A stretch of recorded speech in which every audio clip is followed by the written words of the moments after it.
The next method after gel electrophoresis, which normally can be applied in the study of DNA, is Southern blotting.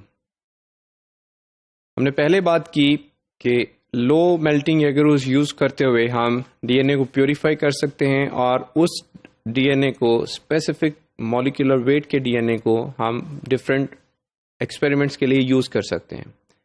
एक दूसरा experimental protocol कह लीजिए या तरीकाकार कह लीजिए, ये भी हो सकता है कि हम उसको प्योरीफाई करने की बजाय, डीएनए को प्योरीफाई करने की बजाय आगे लेके चलें और arrangement of the DNA fragments के हवाले से बात करना चाहें.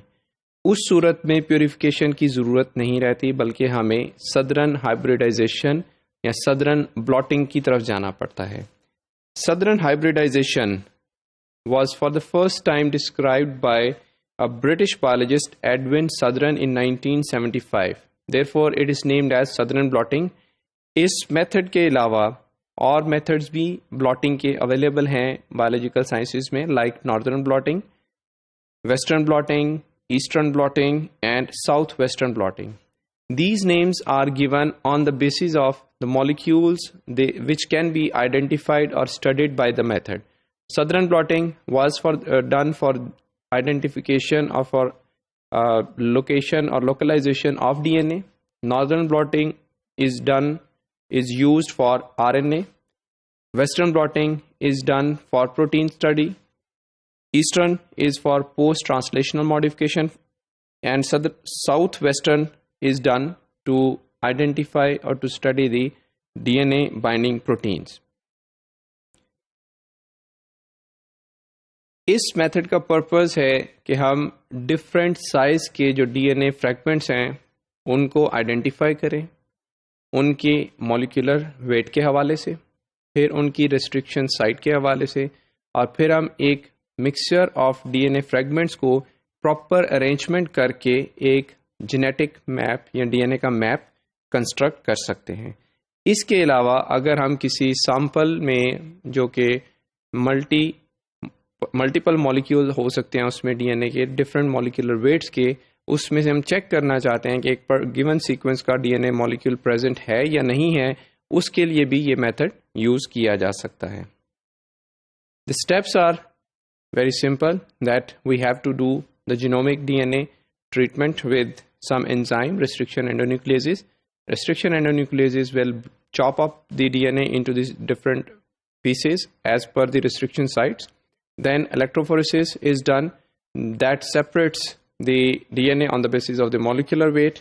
And then the next step is going to be transfer of the DNA molecules from the gel to some solid sport. यहाँ पे एक चीज़ ध्यान में रखिएगा कि जेल जो है वो सेमी सॉलिड स्ट्रक्चर होता है. हम जेल को फर्दर प्रोसेसिंग के लिए यूज़ नहीं कर सकते, क्योंकि ड्यूरिंग नेक्स्ट प्रोसेसिंग उसके ब्रेक होने के चांसेस ज़्यादा होते हैं और हम उसको डिफरेंट टेम्परेचर्स पे इंक्यूबेट भी नहीं कर सकते. Therefore we have to shift the DNA from the gel on to some solid support which is normally a membrane. This can be the nylon membrane और this can be the nitrocellulose membrane. Transfer करने के बाद DNA को we use a probe. The probe is a labelled single stranded fragment of nucleic acid that can be DNA और RNA by nature. और इसमें labelling क्या होती है? It emits the radiations.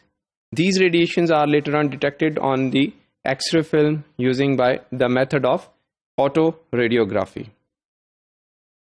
इस सारे प्रोसेस में जब हम डिफरेंट किस्म के डीएनए फ्रैगमेंट्स को आइडेंटिफाई करते हैं, लोकेट करते हैं, then keeping in view their restriction sites, we can arrange them and we can predict a map of any given DNA sample or DNA sequence.